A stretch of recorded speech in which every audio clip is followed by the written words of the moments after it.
There are so many features and tools in Excel, it can be overwhelming to try and figure out how to use them. Most people have an idea of what they need Excel to do, but they don't know which tools will help them do it. Before you get too frustrated, let Bigger Brains show you some quick tips for linking data in a spreadsheet. So let's just click here in cell B5, and once again we'll type in the equal sign.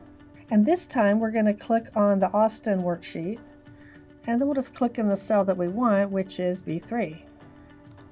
We'll hit enter. And take a look at that syntax.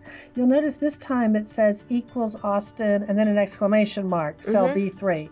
So when Excel is referencing another sheet, it's always going to put the sheet name and then an exclamation mark and then the cell reference or range, because it could be another word for the range. So the exclamation mark is going to be the separator between the sheet name and the cell range.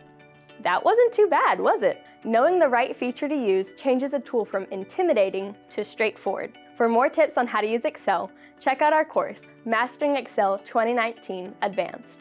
Join Bigger Brains as we power productivity, one brain at a time.